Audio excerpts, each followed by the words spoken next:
S, Valmiki ಅಭಿವೃದ್ಧಿ ನಿಗಮದಲ್ಲಿ ಬಹುಕೋಟಿ ಹಗರಣ ವಿಚಾರಕ್ಕೆ ಸಂಬಂಧಪಟ್ಟಂತೆ ಬಿ ನಾಗೇಂದ್ರ ಮನೆಯಲ್ಲಿ ತಡರಾತ್ರಿವರೆಗೂ ಶೋಧ ಕಾರ್ಯಾಚರಣೆ ನಡೆದಿದೆ. ತಡರಾತ್ರಿ 12 ಗಂಟೆಯವರೆಗೂ ಮನೆಯಲ್ಲಿ ಪರಿಶೀಲನೆ ನಡೆಸಿದ್ದಾರೆ ಇಡಿ ಅಧಿಕಾರಿಗಳು. ಇನ್ನು ಬೆಳಗಿನ ಜಾವ ಈಗ ಮತ್ತೆ ತಪಾಸಣೆ ಮುಂದುವರೆದಿದೆ ಅನ್ನೋದರ ಕುರಿತಾಗಿ ಮಾಹಿತಿ ಸಿಕ್ಕಿರುವಂತದ್ದು. ನಾಗೇಂದ್ರ ನಿವಾಸದಲ್ಲೇ ಇಡಿ ಅಧಿಕಾರಿಗಳು ರಾತ್ರಿಯನ್ನ ಕಳೆದ್ರು. ರಾತ್ರಿ 12 ಗಂಟೆವರೆಗೂ ಕೂಡ ಪರಿಶೀಲನೆ ನಡೆಸಿ ಇನ್ನು ರಾತ್ರಿ ಅಲ್ಲೇ ವಾಸ್ತವ್ಯವನ್ನ ಹೂಡಿ ಈಗ ಬೆಳ್ಳಂಬೆಳಗ್ಗೆ ಮತ್ತೆ ಶೋಧ ಕಾರ್ಯಾಚರಣೆಯನ್ನ ಮುಂದುವರಿಸಿದ್ದಾರೆ. ಯಾವುದೇ ಕ್ಷಣದಲ್ಲಾದ್ರೂ ಮಾಜಿ ಸಚಿವನ ಬಂಧನವಾಗುವ ಸಾಧ್ಯತೆ ಇದೆ. ಹೀಗಾಗಿ ಬಿ ನಾಗೇಂದ್ರಗೆ ಢವಢವ ಶುರುವಾಗಿದೆ ಅಂತಾನೆ ಹೇಳಬಹುದು. ನಿನ್ನೆ ಅಷ್ಟೇ ಆತನ ಪಿಎನನ್ನ ಬಂಧಿಸ್ತಾರೆ.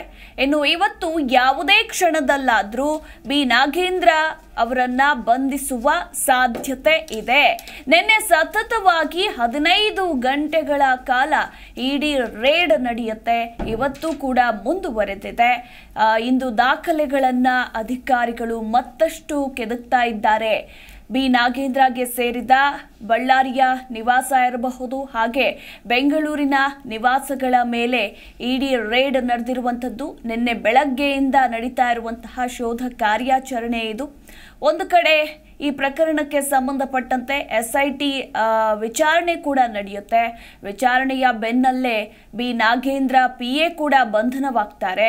ಈಗ ಮಾಜಿ ಸಚಿವ ಬಿ ನಾಗೇಂದ್ರಗೂ ಕೂಡ ಢವಢವ ಶುರುವಾಗಿದೆ. ಯಾಕಂದ್ರೆ ಯಾವುದೇ ಕ್ಷಣದಲ್ಲಾದ್ರೂ ಕೂಡ ಮಾಜಿ ಸಚಿವನ ಬಂಧನವಾಗುವ ಸಾಧ್ಯತೆ ಕೂಡ ಇರುವಂಥದ್ದು. ನಿನ್ನೆ ಅಷ್ಟೇ ಅವರ ಪಿಎ ಹರೀಶ್ನನ್ನ ಬಂಧಿಸಿದ್ದಾರೆ.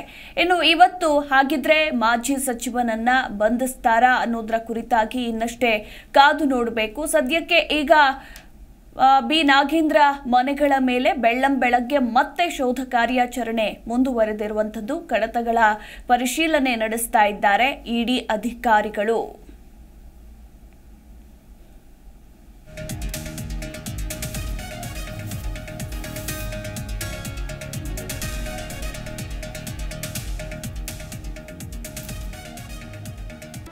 ಜಿ ಕನ್ನಡ ನ್ಯೂಸ್ ಈಗ ನಿಮ್ಮ ಮನೆಯಲ್ಲೇ ನೋಡಿ. ಎಲ್ಲ ಕೇಬಲ್ಗಳಲ್ಲಿ ಈಗ ಲಭ್ಯ. Sun Direct 292, Jio TV 1334, U digital 162, city cable 51, GTPL 17, Abhishek cables 821, rock line telecommunication 51, Shri Basaveshwara number 60, Vinayaka digital number 53, in digital number 896ರಲ್ಲಿ. ನಿಮ್ಮಿಸ್ತದ ಜಿ ಕನ್ನಡ ನ್ಯೂಸ್ ನೋಡಿ ಆನಂದಿಸಿ.